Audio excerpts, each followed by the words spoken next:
Hey everybody, it's Greg Rice. We're here in the Bucket, Pawtucket, Rhode Island.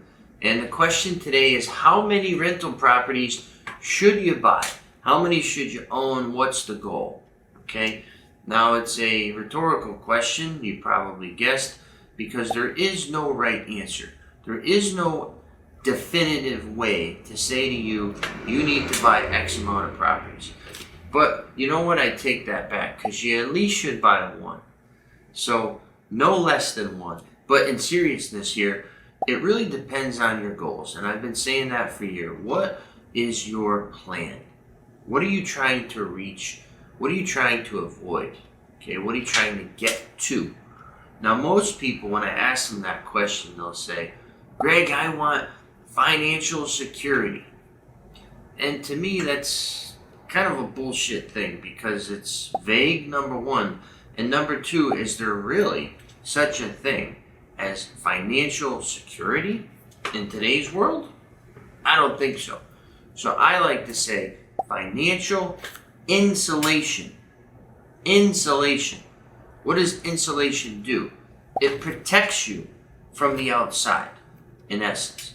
Insulation in your house keeps you warm, keeps the cold outside. So each property that you buy, in my opinion, pads your insulation even thicker.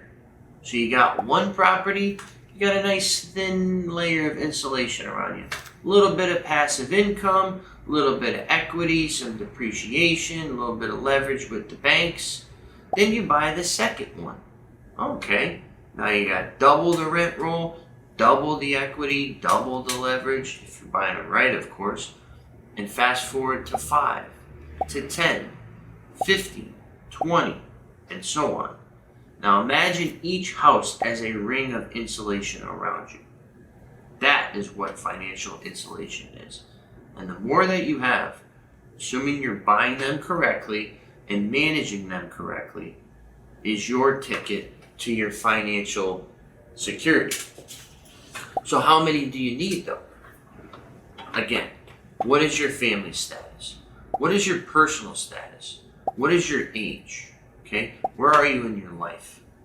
All of these things, you need to look anywhere else other than the mirror. That's where you need to look and say, what do I need? Okay, maybe you have a pension. Maybe your house is paid off. You're in your late 50s, you had a career, your kids are in college, they're getting dumped with student loan, like you don't gotta worry about it. Somebody will forgive it. What do you do now? Oh, you know what? I want to buy some investment properties so that when my children have children, they'll be able to give this to them or pay for their schooling, something like that. We've had quite a few clients like that. Manny Anacito being one of them.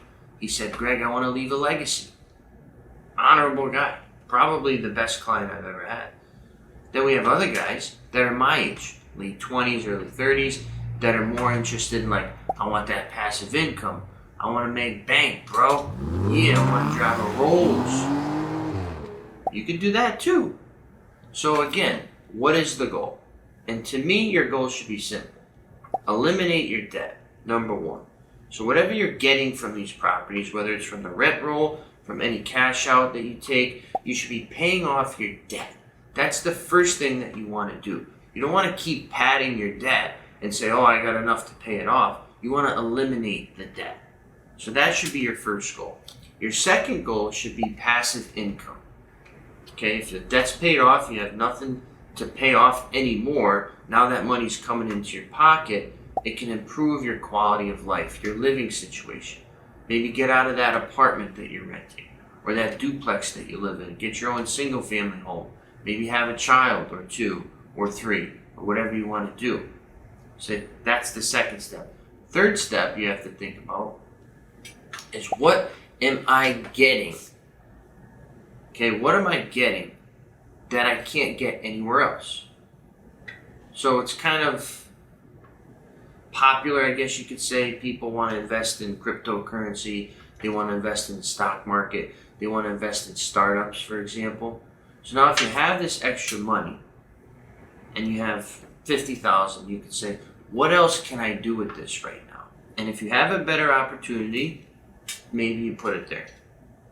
But again, I'm very partial and very biased to the property, so you should be kicking that back in.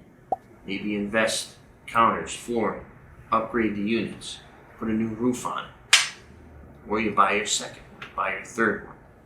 So that should be how you loosely consider how much and how big you want to go. But the bottom line is you have to get at least one. I know so many people, they're great people, they've worked hard all of their life, they're still working hard to this day, and they don't have a penny to their name other than their personal residence. That's sad. That is not the way it should be. Half of the properties in Rhode Island are rental properties. Google it.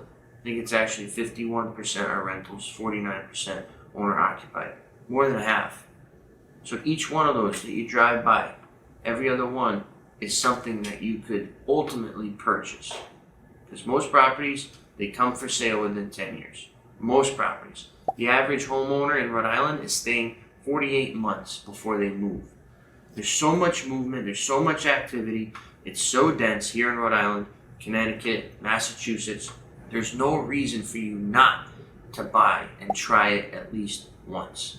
Okay? I spent time in Pryor, Oklahoma. I went to a festival called Rocklahoma. Pryor has like 2,000 people that live there.